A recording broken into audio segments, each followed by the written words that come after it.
sangkatauhan san tinakpan, laudate Dominum, laudate Dominum, purihin ang Diyos. O sangkatauhan san tinakpan, laudate Dominum. Sa ngalan ng Ama, ng Anak, at ng Espiritu Santo. Amen. Sumainyo ang Panginoon. At sumainyo rin. Welcome po sa ating online na misa ngayong linggo. Tayo po ay nasa ika-25 linggo sa pangkaraniwan na panahon. Ano pa ang iyong pinagdarasal, hinihiling, nire-request sa Diyos? Maraming nagdadasal para gumaling. Maraming nagdadasal para makabayad ng utang. Marami humihiling din sa Diyos para sa pagbabago ng kanilang mga minamahal. Marami tayong request, hiling, dasal sa Diyos. Pero bago tayo humiling, ang tanong, tayo ba ay nagpasalamat na sa Diyos? Yan dapat ang unang-una at palagi nating ginagawa sa ating buhay. Dahil kung wala ang Diyos ang kanyang pagpapala, wala din tayo dito. Bago ka humiling, purihin muna natin at pasalamatan ang Diyos. Dahil ang taong marunong magpasalamat ay pinagpapala ng lubos ng Diyos.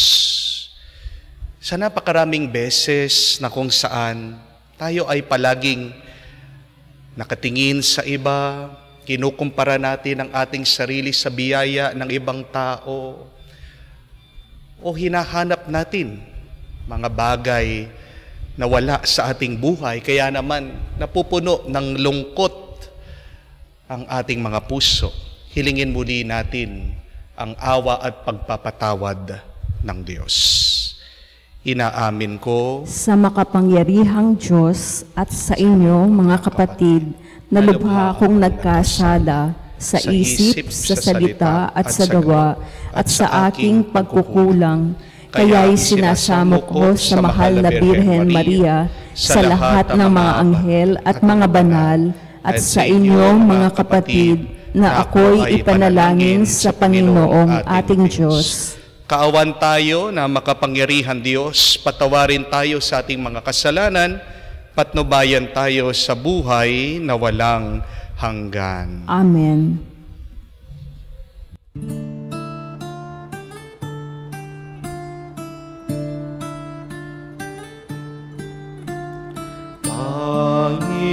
Panginoon, maawa ka. Panginoon,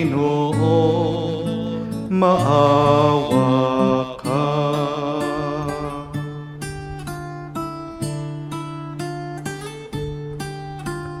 Kristo, maawa ka.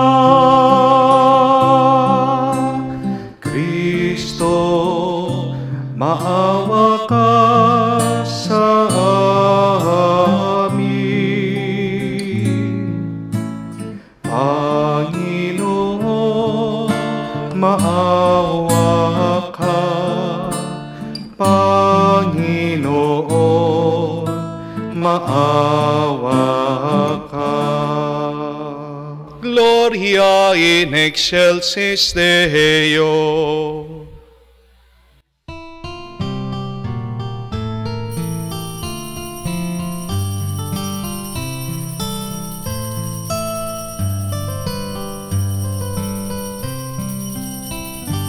Luwalhati sa Diyos sa kaitaasan, kaloob sa lupa ay kapayapaan.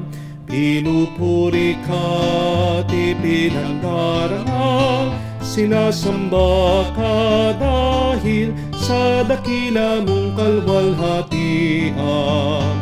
Panginoon naming Diyos, Hari ng langit, Amang makapangyarihan, Panginoong Jesucristo, bugtong na anak ng Diyos, Kordero ng Ama.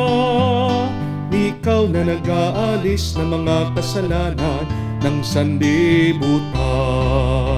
Tanggapin mo ang aming kahilingan, ikaw na naluluklok sa kanan ng Ama. Maawa ka sa amin, ikaw lamang ang banal, Panginoong Jesucristo, kasama ng Espiritu, sa luwalhati ng Ama. Amen, amen, amen, amen. Manalangin tayo. Ama naming makapangyarihan, tinakda mo ang lahat ng mga utos mo ay mauwi sa pag-ibig sa iyo at sa aming kapwa-tao. Ipagkaloob mo sa pagtalima namin sa mga ito, kami pagindapatin mong sumapit sa buhay na walang katapusan. Sa pamamagitan ni Jesucristo kasama ng Espiritu Santo, magpa sa walang hanggan. Amen.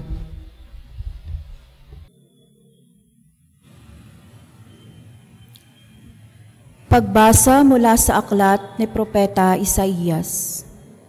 Hanapin ang Panginoon samantalang siya'y inyong makikita. Siya ang tawagin habang malapit pa. Ang mga gawain ng taong masamay dapat nang talikdan. At ang mga likoy dapat magbago na ng maling isipan. Sila'y manunumbalik, lumapit sa Panginoon upang kahabagan. At mula sa Diyos, matatamo nila ang kapatawaran. Ang wika ng Panginoon, ang aking isipay di ninyo isipan, at magkaiba ang ating daan. Kung paanong ang langit higit na mataas, mataas sa lupa, ang daat isip ko'y hindi maaabot ng inyong akala. Ang salita ng Diyos. Salamat sa Diyos. Diyos ay tapat at totoo sa dumadalanging tao. Diyos ay tapat at totoo sa dumadalanging tao. Aking pupurihit pasasalamatan ang Diyos araw-araw. Di ako titigil ng pasasalamat magpakailanman. Dakila ang puon at karapat-dapat na siya'y purihin. Ang kadakilaan niya ay mahirap nating unawain. Diyos ay tapat at totoo sa dumadalanging tao. Ang Panginoong Diyos ay puspos ng pag-ibig at lipos ng habag. Banayad magalit, ang pag-ibig niya'y hindi kumukupas. Siya ay mabuti at kahit kanino'y hindi nagtatangi. Sa kanyang nilikha, ang pagtingin niya ay mamalagi. Diyos ay tapat at totoo sa dumadalanging tao. Matuwid ang Diyos sa lahat ng bagay niyang ginagawa. Kahit anong gawin ay kalakip doon ang habag at awa. Siya'y nakikinig at handang tumulong sa lahat ng tao.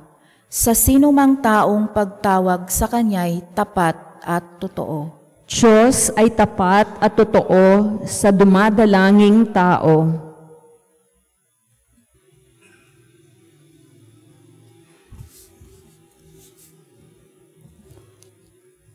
Pagbasa mula sa sulat ni Apostol San Pablo sa mga taga-Pilipos. Mga kapatid, ang aking pinakananais ay sa mabuhay, sa mamatay, mabigyan ko ng karangalan si Kristo. Sapagkat para sa akin, si Kristo ang buhay, at dahil dito'y pakinabang ang kamatayan. Ngunit kung sa pananatili kong buhay, ay makakagawa ko ng mabubuting bagay, hindi ko malaman ngayon kung alin ang aking pipiliin sa dalawang hangarin. Ang ibig ko'y pumanaw na sa buhay na ito upang makapiling ni Kristo. Yamang ito ay lalong mabuti para sa akin. Sa kabilang dako, kung mananatili akong buhay, ay makakabuti naman sa inyo. Kaya nga, mga kapatid, pagsikapan ninyong mamuhay ayon sa mabuting balita tungkol kay Kristo. Ang salita ng Diyos. Salamat sa Diyos.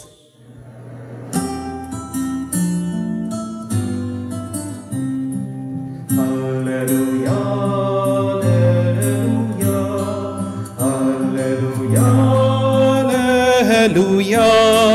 alleluia, alleluia, alleluia, alleluia, alleluia, alleluia, alleluia. Kami iyong pangaralan upang aming matutuhan ang salitang bumubuhay. Alleluia, alleluia. Sumainyo ang Panginoon. At sumainyo rin. Ang mabuting balita ng Panginoon ayon kay San Mateo. Papuri sa iyo, Panginoon. Noong panahong iyon, sinabi ni Jesus sa kanyang malagad, ang talimhagang ito, ang paghahari ng Diyos ay katulad nito. Lumabas ng umagang-umaga ang may-ari ng ubasan upang humanap ng mga manggagawa. Na magkasundo na sila sa upa ng 1 denaryong maghapon, sila'y pinapunta niya sa kanyang ubasan. Lumabas siya muli ng mag-ikakasyam ng umaga at nakakita siya ng iba pang tayo-tayo lamang sa liwasang bayan. Sinabi niya sa kanila, pumaroon din kayo at magtrabaho sa aking ubasan. At bibigyan ko kayo ng karampatang upa. At pumaroon nga sila. Lumabas na naman siya na ikakalabing dalawa ng tanghali at nang may ikatlong ng hapon. At gayon din ang ginawa niya. Nang magkakalima na ng hapon, siya'y lumabas uli at nakakita pa ng iba wala ring ginagawa. Sinabi niya sa kanila, bakit kayo tayo-tayo lang dito ng buong maghapon? Wala pong nagbigay sa amin ng trabaho Sagot nila. At sinabi niya, kung gayon, pumaroon kayo at gumawa sa aking ubasan. Pagtatakip silim, sinabi ng may-ari ng ubasan sa kanyang katiwala, tawagin niyo ang mga manggagawa at sila'y upahan. Magmula sa huli hanggang sa buong nagtrabaho ng buong araw. Ang mga nagsimula ng magka-ikalima ng hapon ay tumanggap ng tig-1 denaryo. At nang lumapit ang mga nauna, inaakala nila na tatanggap sila ng higit doon. Ngunit ang bawat isa ay tumanggap din ng 1 denaryo. Pagkatanggap nito, nagreklamo sila sa may-ari ng ubasan. Sabi nila, 1 oras lang po gumawa ang mga huling dumating. Samantalang maghapon kaming nagpagal at nagtiis sa nakakapasong init ng araw. Bakit po ninyo pinapareho ang upa namin sa kanila? At sinabi niya sa isa sa kanila, kaibigan, hindi kita dinadaya. Hindi ba nagkasundo tayo sa 1 denaryo? Kunin mo ang ganang iyo at umalis ka na. Maamo kung ibig kong upahan ang nahuli ng tulad ng upa ko sa iyo. Wala ba akong karapatang gawin sa aking maibigan, sa aking mga ari-arian? O naiinggit ka lang sa aking kabutihang loob? Kaya ang nahuhuli ay mauuna at ang mga nauuna ay mahuhuli. Mga kapatid, ang mabuting balita ng Panginoon. Pinupuri ka namin, Panginoong Heso Kristo. Isang magandang araw po muli sa inyong lahat. Magandang araw po, Father. And a blessed Sunday po sa inyong lahat. Palakpakan po natin ang Panginoon. Tayo po ay palaging magpuri at magpasalamat sa Kanya. Bakit? Because every gising is a blessing. Can you repeat that? Every gising is a blessing. Bawat umaga na pagkabukas ng iyong mata, sabihin niyo po ang mga katagang yon at gagaan, gaganda, sasaya ang inyong kalooban, ang inyong nararamdaman. Amen? Meron pong isang kwento tungkol sa isang babae. Sa kasawiang palad, nadidepress po siya dahil sa napakaraming problema. Hindi po sila nagkasundo ng kanyang asawa. Sila po ay nag-usap na magkahiwalay na lang. Siya po ay nag-abroad, mag-isa na nagtatrabaho. At palaging tumatawag ang kanyang pamilya, humihingi. Siya naman po binibigay lahat. Pero minsan napapagod din siya. Di po ba? Dahil pag siyang nangangailangan, pag siyang nalulungkot, wala po siyang makausap. Kinukumpara, nakikita yung mga ibang kasama niya. Buti pa sila, masaya yung kanilang pamilya. At siya ay palaging nagrereklamo sa Diyos. Bakit sawing palad siya? Bakit lahat ng mga problema sa kanya? Hindi siya pinalad sa kanyang relationship, sa kanyang asawa. At pagkatapos, siya'y nalulungkot, mag-isa, nagtatrabaho sa ibang bansa. Tinatanong, Lord, bakit? Hanggang nung isang araw, pagkagising po nitong babae, medyo malabo yung kanyang paningin. Kaya siya po ay pumunta sa hospital, nagpatingin.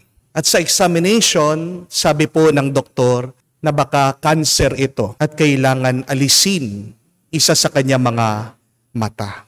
Nagdasal po itong babae. Humihingi ng tawad sa Diyos.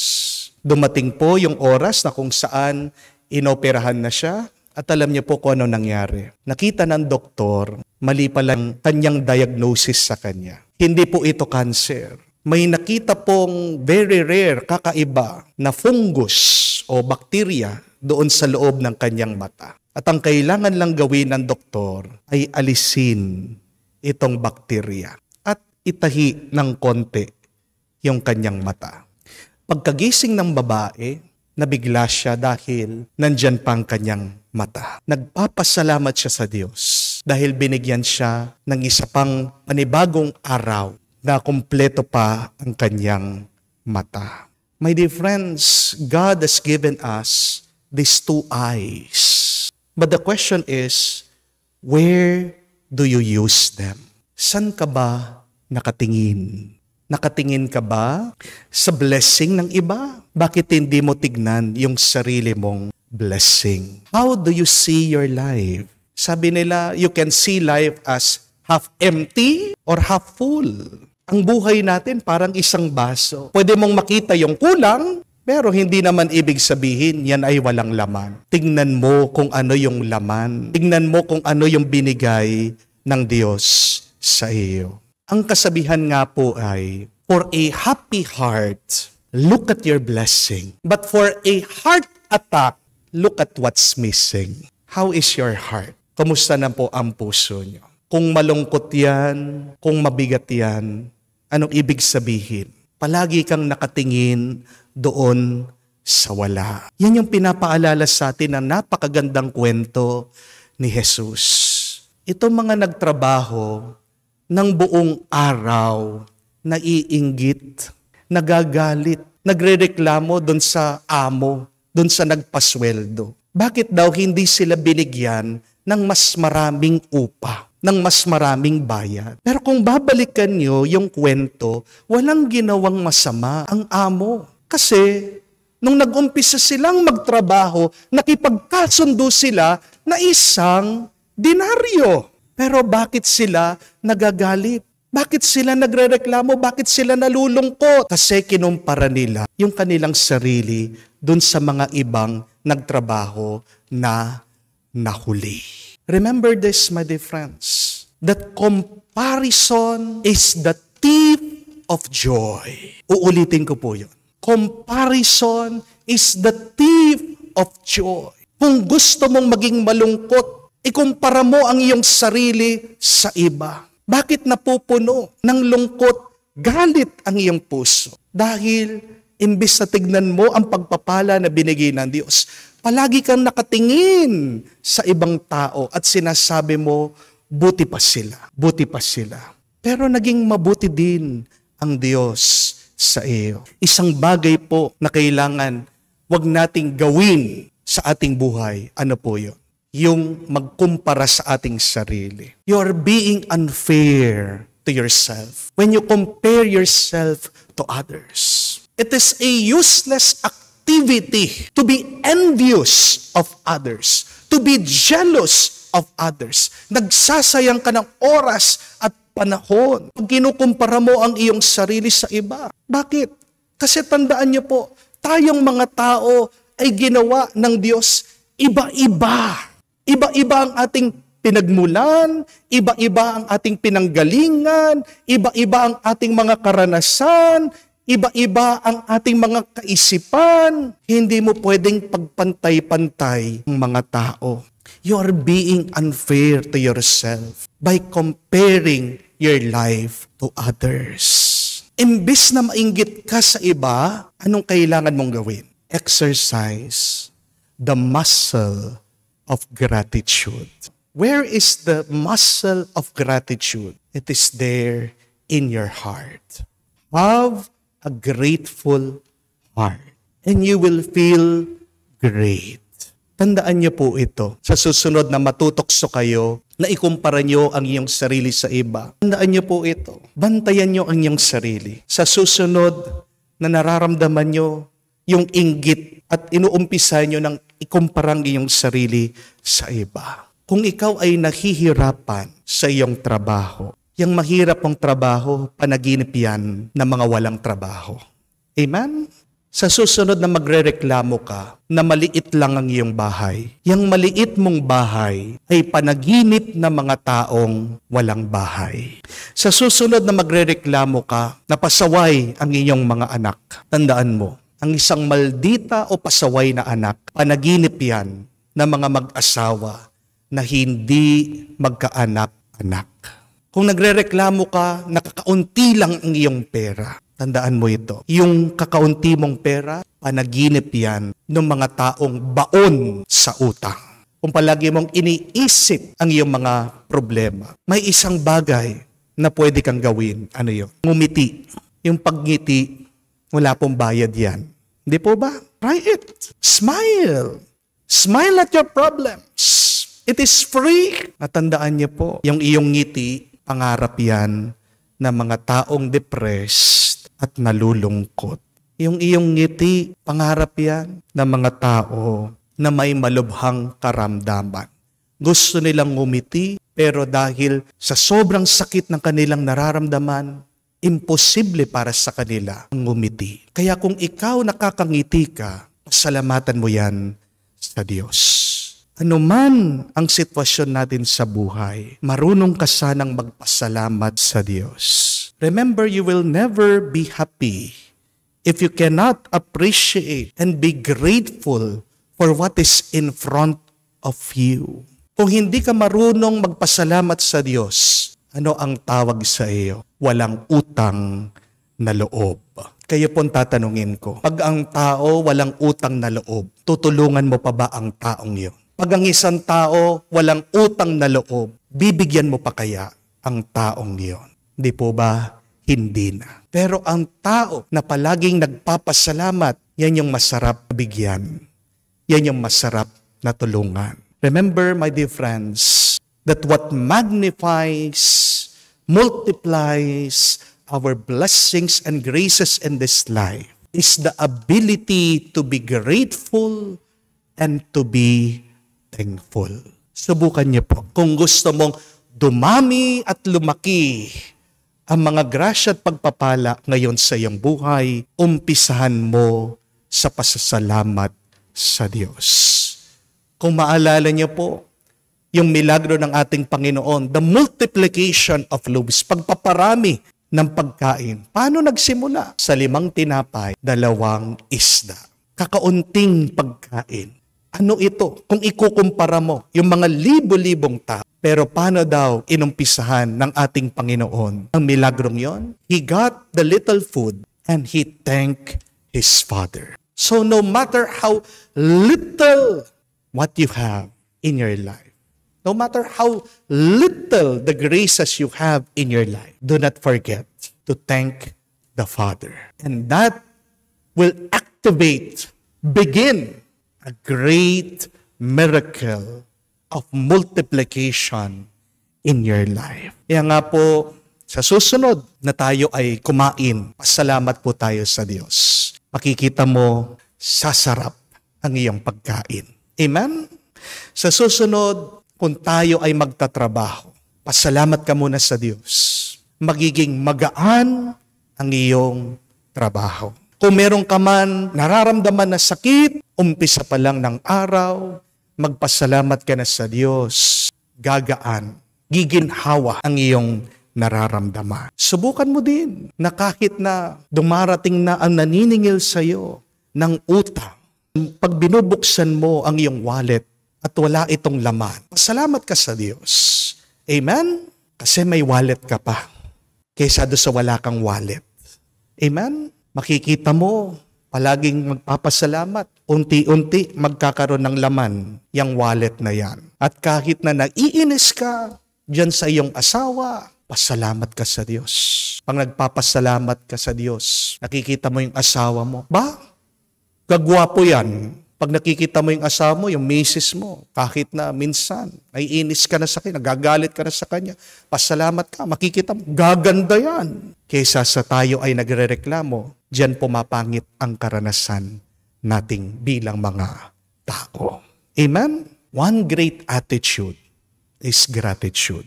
And an attitude that is lousy is envy. Remember that. Kaya, araw-araw sa ating pagkagising, ano ang ating dasal? Sabihin natin, salamat Lord sa gising, salamat Lord sa blessing. At makikita niyo po, biglang bubukas ang langit at magtutuloy-tuloy ang pagpapala ng Diyos sa iyo. Baka yan na lang ang nagiging balakid. Bakit hindi pa bumubuhos ang bendisyon ng Diyos sa iyo? Remove your negativities. Remove your anger. Remove your envy. Bless the Lord. Thank the Lord. And you would see God's blessing in your life will overflow. Amen? Pasalamatan po natin ang Diyos ngayon at magpakailanman. Amen. Sumasampalataya ako Sa Diyos amang makapangyarihan sa lahat, na may gawa ng langit at lupa, sumasampalataya ako kay Hesu Kristo, iisang anak ng Diyos, Panginoon nating lahat, nagkatawang tao siya, lalang ng Espiritu Santo, ipinanganak ni Santa Mariang Birhen, pinagpakasakit ni Poncio Pilato, ipinako sa krus, namatay, inilibing, nanaog sa kinaroroonan ng mga yumao, nang may 3 araw na buhay na maguli, umakyat sa langit, naluklok sa kanan ng Diyos amang makapangyarihan sa lahat. Doon magmumulang paririto at huhukom sa nangabubuhay at nangamatay na tao. Sumasampalataya naman ako sa Diyos Espiritu Santo, sa banal na simbahang Katolika, sa kasamahan ng mga banal, sa kapatawaran ng mga kasalanan, sa pagkabuhay na muli ng nangamatay na tao, at sa buhay na walang hanggan. Amen. Batid natin tayo'y nagkasala at tungkulin natin magpatawad sa mga nagkasala sa atin. Kaya hinihiling natin ang biyayang mahabag at magpatawad tulad ng Diyos ang ating itutugon at dalangin. Panginoon, dinggin mo ang aming panalangin. Panginoon, dinggin mo ang aming panalangin. Para sa simbahang panlahat at lokal, nawa siya'y maging malinaw na tanda at ang kasangkapan ng mahabaging pag-ibig ng Diyos sa lahat ng tao. Manalangin tayo. Panginoon, dinggin mo ang aming panalangin. Para sa Santo Papa Francisco at lahat nating pinunong espiritual, nawa patuloy silang maging inspirasyon natin sa kanilang kagandahang loob sa lahat ng nagkasala sa kanila. Manalangin tayo. Panginoon, dinggin mo ang aming panalangin. Para sa ating mga pinunong pambayan at iba pang nanunungkulan, nawa maging mabuti silang halimbawa sa pakikipagbati at pakikipagtulungan sa kalaban sa politika, alang-alang sa ikagagaling ng bayan. Manalangin tayo. Panginoon, dinggin mo ang aming panalangin. Sa katahimikan ng ating puso, isama din po natin ang ating mga personal na intensyon. Ganyan din pinagdarasal natin ng lahat na humihingi ng dasal sa pamamagitan ng misang ito, ang intensyon ng ating mga kapatid na OFW, mga nakakatanda, may sakit, mga dumadaan ng depresyon at matinding lungkot. Nawa sila ay palaging gabayan at pagpalain ng may kapal. Panginoong Diyos, ipagkaloob mo sa amin ang biyayang maging tanda at kasangkapan ng iyong pagpapatawad na pagmamahal. At sa gayoy itaguyod ang kapayapaan ng kaharian kung saan ka nabubuhay at naghahari magpakailanman. Amen.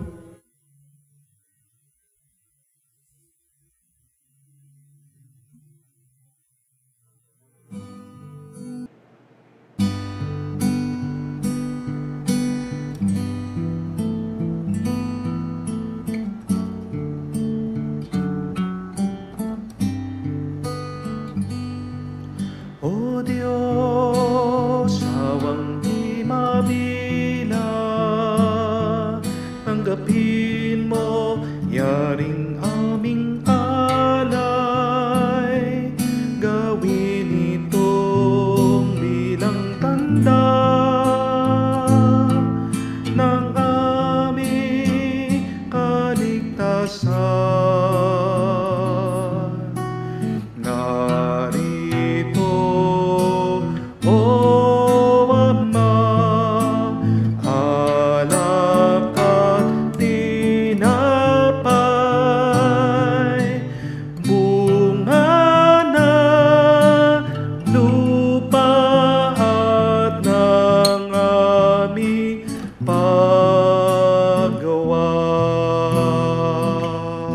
Tayo po ay manalangin mga kapatid, parang ating mga paghahain ay kalugdan ng Diyos, amang makapangyarihan. Tanggapin nawa ng Panginoon itong paghahain sa iyong mga kamay, sa kapurihan niya at karangalan, sa ating kapakinabangan at sa buong sambayanan niyang banal. Ama naming lumikha, maawain mong kalugdan ang mga alay ng iyong sambayanan, upang ang pinapahayag namin ng may pananampalatayang matibay ay aming tanggapin sa banal na pakikinabang. Sa pamamagitan ni Jesucristo kasama ng Espiritu Santo, magpasawalang hanggan. Amen. Sumainyo ang Panginoon. At sumainyo rin. Itaas ang iyong mga puso at diwa. Itinaas na namin sa Panginoon. Pasalamatan natin ang Panginoong ating Diyos. Marapat na siya ay pasalamatan. Ama naming makapangyarihan, tunay nga marapat na ikaw ang aming pasalamatan. Nasa iyo ang aming buhay, pagkilos at pag-iral. Sa pamumuhay naming araw-araw, tinatamasa namin ang iyong pagmamahal. Sa pag-ibig mong pinunla sa sangkatauhan, ang Espiritu Santo unang aming bigay, ng anak mong naglagak sa amin ng katiyakang nakalaan mabuhay kami sa piling mo kailanman. Kaya kaisa na mga anghel ang nagsisiawit ng papuri sa iyo, walang humpay sa kalangitan. Kami nagbubunyi sa iyong kadakilaan.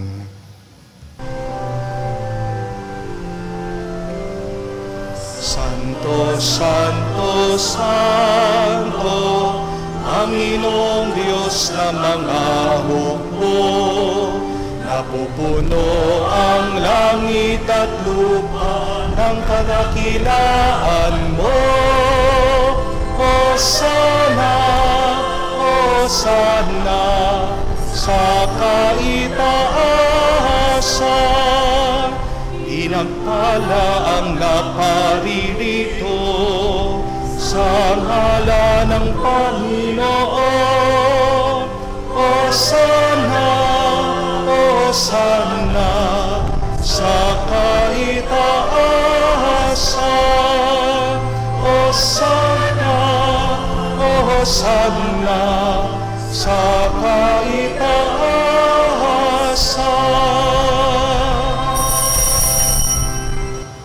Ama naming banal, ikaw ang bukal ng tanang kabanalan. Kaya't sa pamamagitan ng iyong Espiritu, gawin mong banal ang mga kaloob na ito, upang para sa amin maging katawan at dugo ng aming Panginoong Heso Kristo. Bago niya pinagtiis ang kusang loob na maging handog, hinawakan niya ang tinapay, pinasalamatan kanya. Pinaghati-hati niya iyon, inabot sa kanya malagad at sinabi, tanggapin ninyong lahat nito at kanin.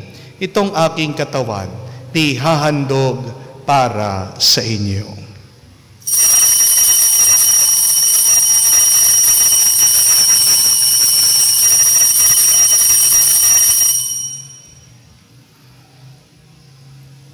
Gayon din naman na matapos ang hapunan, hinawakan niya ang kalis. Muli kanyang pinasalamatan, inabot niya ang kalis sa kanyang mga alagad at sinabi, tanggapin ninyong lahat ito at inumin. Itong kalis ang aking dugo ng bago at walang hanggan tipan, ng aking dugo na binubuhos para sa inyo at para sa lahat, pagpapatawad ng mga kasalanan. Gawin ninyo ito sa pag-alaala sa akin.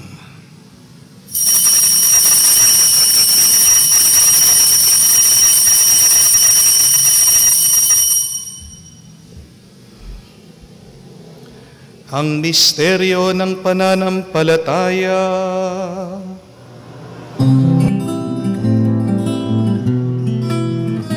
Sa krus mo at pagkabuhay, kami tinubuhos mong tunay. O Jesus, naming mahal, iligtas mo kaming tanan. O Jesus, naming mahal, ngayon at magpakailanman. Ama, ginagawa namin ngayon ang pag-alaala sa pagkamatay at muling pagkabuhay ng iyong anak. Kaya tiniyalay namin sa iyo ang tinapay nagbibigay buhay at ang kalis sa nagkakaloob ng kaligtasan. Kami nagpapasalamat dahil kami minarapat na tumayo sa harap mo para maglingkod sa iyo. Sinasamo namin kami magsalo-salo sa katawan at dugo ni Kristo ay mabuklod sa pagkakaisa sa pamamagitan ng Espiritu Santo. Amalingapin mong iyong simbahan laganap sa buong daigdig. Puspusin mo kami sa pag-ibig. Kaysa ni Francesco, aming Papa, Florentino, aming Arsobispo at ng Tanang Kaparian. Alalahanin mo rin ang aming mga kapatid na naghihimlay may pag-asang muling mabubuhay. Gayon din lahat ng mga pumanaw.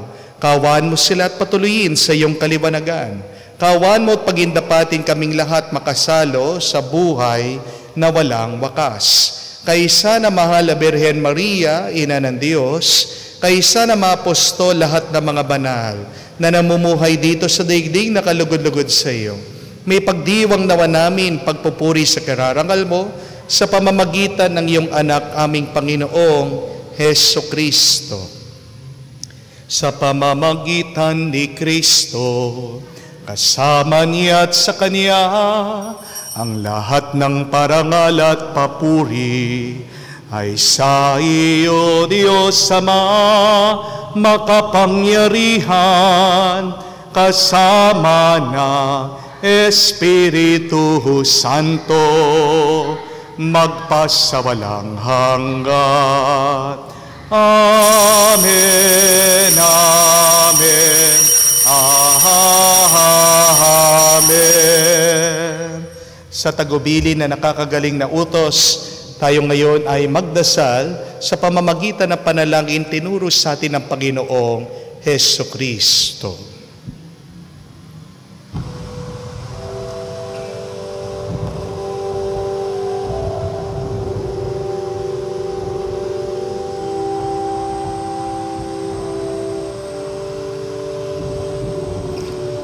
Ama namin, sumasalangit ka, sambahin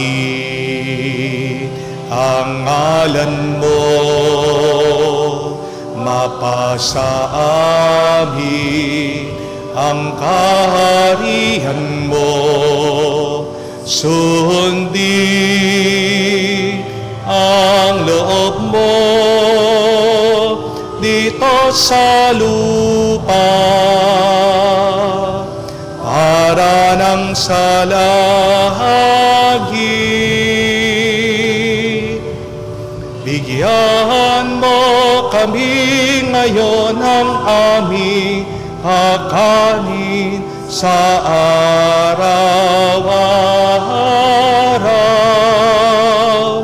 at patawarin mo kami sa aming mga sala para ng pagpapatawad namin sa nagkakasala sa amin, at huwag mo kami ipahintulot sa tukso, at iadya mo kami sa lahat ng masama.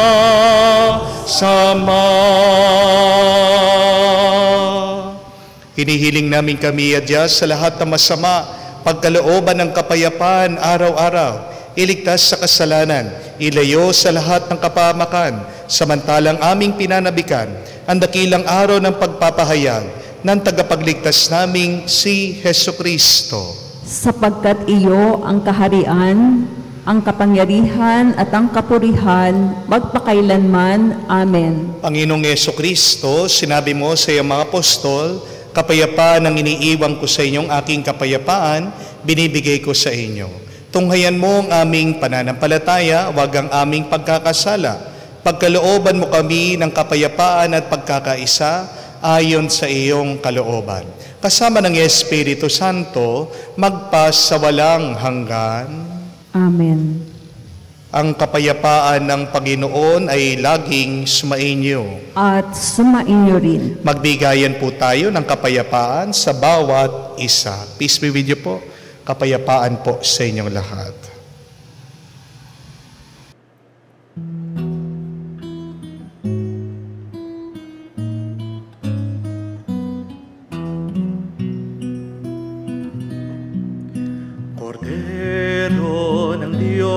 Na nag-aalis ng mga kasalanan ng mundo, maawa ka sa amin.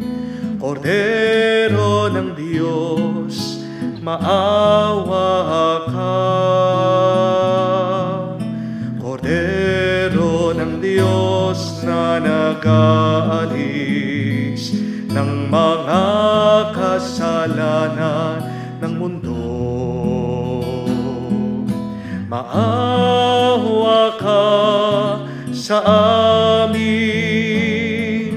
Kordero ng Diyos, maawa ka. Kordero ng Diyos na nag-aalis ng mga kasalanan ng mundo, ipagkaloob mo sa amin ang kapayapaan.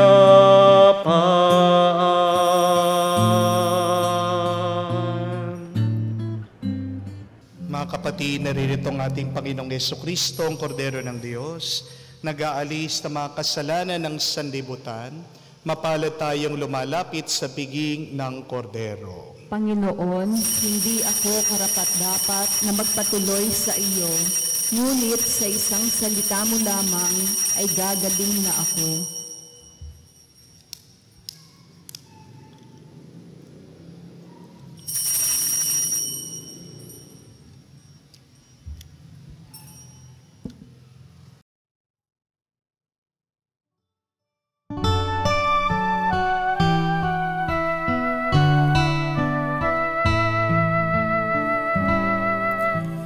Jesu panis vitae donum Patris, Jesu fons vitae aquae.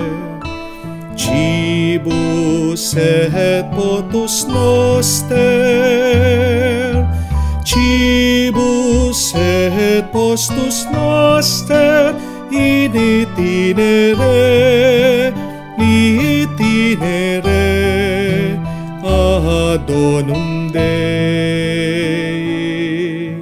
Mula sa lupa sumibol kang masigla, matapos kang yurakan ng mga masasama. Sumilang ang liwanag ng mga nawawala, tinapay na ang buhay, pagkain ng dukha. Jesu panis vitae donum Patris, Jesu fons vitae aquae. Cibus et potus noster, cibus et potus noster, in itinere ad donum Dei. Manalangin tayo.